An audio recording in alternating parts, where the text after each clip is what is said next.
আমরা আমরা শুধু বারুইপুরের ইনসিডেন্ট নয়, কোথাও এই ধরনের ঘটনা এই রাজ্যে যাতে না ঘটে তার ব্যবস্থা প্রথম থেকেই নিচ্ছি। আজকে এখান থেকে রাজ্যের সমস্ত থানার ওসিআইসি সিপিএসপিদের সঙ্গে আমাদের কথা হয়েছে। আমি শুধু একটা কথাই বলবো যে সরকার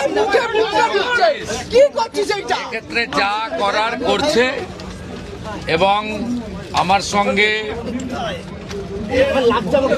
ওই আমাদের পরিবার, প্রথমত যে পরিবারটি ক্ষতিগ্রস্ত হয়েছে, এক রত্তি একটি ছোট্ট কন্যা সন্তানের উপর পাশবিক অত্যাচার করে খুন করা হয়েছে, তারাও মিট করেছে। তারা নিশ্চয়ই আপনাদের বলেছে বা না বললেও আমার জানার বিষয় নয়। আমি কথা বলে স্যাটিসফাইড এবং আমার মনে হচ্ছে ওরাও স্যাটিসফাইড। আমি একটা প্রাইমারিলি পুলিশ যা বলেছে, দেখুন, I am not the investigating authority. Mob lynching করে যাকে পিটিয়ে মারা হয়েছে ইন্দ্রজিৎ মন্ডল, উনিও ইনোসেন্ট। পুলিশ আমাকে যা বলেছে এটা আমার কথা না। তার পরিবারের সঙ্গে আমি মিট করেছি, তিনিও জাস্টিস পাবেন। যত পুলিশের গাড়ি ভেঙেছেন, রেল লাইন উপড়েছেন, প্রায় অ্যাপ্রক্স 200 আইডেন্টিফাইড হয়েছে, প্রত্যেককে অ্যারেস্ট করা হবে। একটা লোককেও ছাড়া হবে না। পিছন থেকে যারা উস্কেছেন, পলিটিক্যাল লোক যারা ইলেকশনে রিজেক্ট হয়েছেন, কেউ ক্ষমতা থেকে গেছেন, কেউ শূন্য থেকে এক হয়েছেন, এবং radical force, anti national force যারা পিছন থেকে উস্কেছেন, তাদেরকেও আইডেন্টিফাই করা হয়েছে। তাদের কল রেকর্ড ইত্যাদি ডিজিপির নেতৃত্বে এসটিএফ সব কালেক্ট করেছে। ওদেরকেও প্রপারলি লিসেন করা হবে, ওদেরকেও ঠিক প্রপারলি শিক্ষা দেওয়ার কাজ সরকার করবে। ফার্স্ট অ্যান্ড ফরমোস্ট হচ্ছে 4 জনের মধ্যে 3 জন ধরা পড়েছে, আরেকজনকে ধরতে হবে, ওটা আমরা করছি।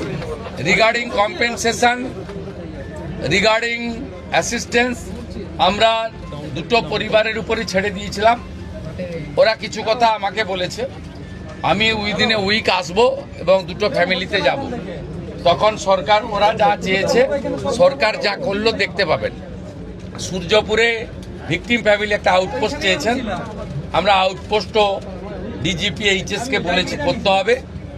প্রয়োজন হলে রেন্টাল বাড়ি নিয়ে এক্ষুনি চালু করতে হবে, এবং আমি যখন ভিকটিমদের সঙ্গে মিট করতে আসবো তখন আউটপোস্টের ইনোগ্রেশন হবে।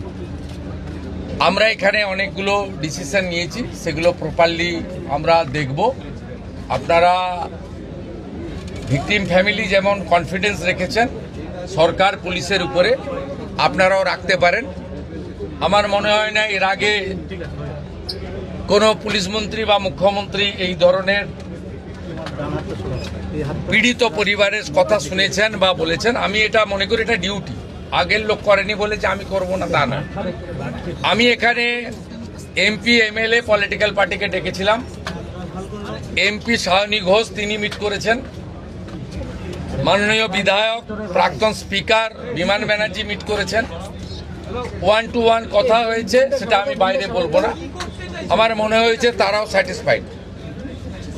বিজেপি 3 জন এমএলএ মিট করেছেন, গোসাবার বিকন্ন নস্কর, রূপা গাঙ্গুলি এবং দেবাশিস ধর। তারাও কিছু বক্তব্য আমাকে বলেছেন, তাদেরকেও আমি সরকার এবং পুলিশের কতটা প্রোগ্রেস হয়েছে ব্রিফ করেছি। আমার বিশ্বাস, এবং এখান থেকে আমি ভার্চুয়ালি গোটা রাজ্যের সমস্ত থানার সঙ্গে যুক্ত হয়েছি, আমি তাদের পরিষ্কার বলেছি যে ঘটনা রোধ করতে হবে এবং প্রপার আপনার যে প্রসিডিওর আছে, ভারতীয় ন্যায় সংহিতা, সুপ্রিম কোর্টের একাধিক গাইডলাইন, জাতীয় মহিলা কমিশন, জাতীয় মহিলা শিশু রক্ষা কমিশন, পস্কো অ্যাক্টের আয়তায় যে গাইডলাইনগুলো আছে, হিউম্যান রাইটস কমিশনের যে গাইডলাইনগুলো আছে, রাজ্য সরকারের যে বর্তমান সরকারের যে মনোভাব, বারে বারে মুখ্যমন্ত্রী যে কথাগুলো বলছেন, তার মন্ত্রীরা বলছেন, ডিজিপি যে নির্দেশ দিচ্ছেন এগুলো আপনাকে ফলো করতে হবে। আমরা পুরো বিষয়টা দেখেছি। এখানে মিসিং ডায়েরি হয়েছে আগের দিন রাত্রিবেলা 11:50 PM তারপরে ক্রমান্বয়ে যে ঘটনাগুলো হয়েছে মিনিট টু মিনিট আমি প্রাইমারি অ্যানালাইসিস করেছি। সূর্যপুর থানার ক্যাম্প ইনচার্জ দিদেন IC Baruipur, SDPO Baruipur, additional SP Baruipur in presence of the DGP and SP ADG IG আমরা আমাদের পার্টও পুরো অ্যানালাইসিস করেছি। আমি ডিজিপিকে 72 ঘন্টা টাইম দিয়েছি। তিনি আমাকে আমি যা ফাইন্ডিংস পেয়েছি ওনার যে অ্যাডমিনিস্ট্রেটিভ প্রসিডিওর রয়েছে প্রসিডিওর অনুযায়ী একটা রিপোর্ট দেবেন। রিপোর্ট দেওয়ার পরে অ্যাডমিনিস্ট্রেটিভ পার্টে আমাদের যে অ্যাকশন নেওয়ার, আমাদের কোনো লোকের যদি কোনো ওই টাইমের মধ্যে কোনো শিথিলতা থাকে 1%ও, সেক্ষেত্রেও খুব স্ট্রং অ্যাকশন নেওয়া হবে। আমি পাওয়ারে আসার পরে বা মুখ্যমন্ত্রীত্ব দায়িত্বের পরে আরজি করের মামলায় 3 জন টপ আইপিএস অফিসারকে সাসপেন্ড করেছি। এক্ষেত্রে আমার মেসেজ খুব ক্লিয়ার আছে, সবাই সেটা দেখেছে। আমি খুব পার্সোনালি স্যাটিসফাইড যে ওইটুকু একটা বাচ্চা মেয়ের পরিবার, সেই পরিবার এন্টার আমার সঙ্গে প্রায় 10 জন বাবা মা সহ মিট করেছে এবং তারা কনফিডেন্স জানিয়েছে, আস্থা জানিয়েছে সরকারের উপরে, মুখ্যমন্ত্রীর উপরে, পুলিশের উপরে। এটা আমার আজকে বড় প্রাপ্তি।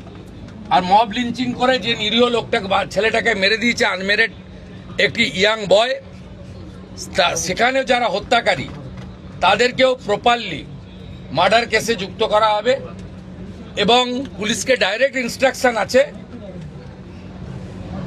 যে যারা যারা হুলিগানিজম করেছে পুরো দিন ধরে তাদের এগেনস্টে অ্যাকশন হবে। আমি এখান থেকে বাইপাসের একটি প্রাইভেট হসপিটালে যাচ্ছি, 3 জন পুলিশ কর্মী ইনজোর্ড হয়ে ওখানে অ্যাডমিশন আছে, তাদের সঙ্গে আমি মিট করব। প্রায় 200-র বেশি আইডেন্টিফাইড লোক, তাদেরকে আমি পরিষ্কার বলে গেলাম যারা উস্কানি দিয়েছে কারোর ইন্ধনে পলিটিক্যাল বায়াসনেস নিয়ে মিডিয়াতে পাবলিসিটির লোভে সোশ্যাল মিডিয়ায় চিপ ভিউয়ার্স বাড়ানোর জন্য ওদেরও কিন্তু ছাড়া হবে না, তো তারাও ভুগবে, এটুকু আমি বলে দিই।